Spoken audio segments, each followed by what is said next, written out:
El regreso más grande de los toros más grandes en la plaza más grande de todo Guanajuato.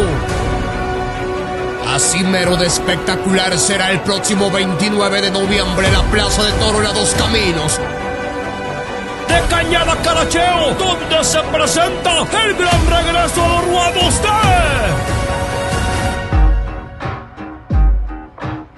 los toros bárbaros desde Julián Guerrero.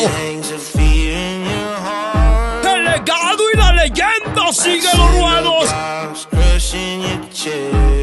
Los bárbaros de Rancho La Misión de Hugo Figueroa de Julián Guerrero. Bárbaros Rancho La Misión. Con 15 toros, solamente los más espectaculares. Además, 5 infernales de Jorge Rojas. Espera los retos bárbaros que pondrán impacto y miedo en el ruedo de la Dos Caminos. Pero en el escenario también hay agarrón. Morelos contra Nayarit. Y por primera vez en la Cañada de Caracheo, la raza del compa Edgar. La raza del compa Edgar de Morelos. Y es la raza.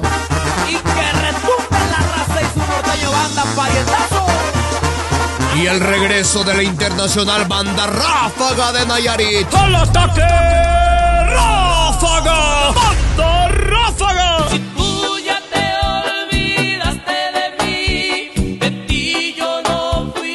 ¿Quién organiza? Hermanos Nolasco y Empresa MB. Taquilla únicamente 200 pesos, niños 50. El regreso de los toros bárbaros de Rancho La Misión en la Tierra es el próximo domingo 29 de noviembre a las meras 4 de la tarde, con un protector allá en el cielo, Hugo Figueroa. Y dime, ¿te lo vas a perder? Quizás leí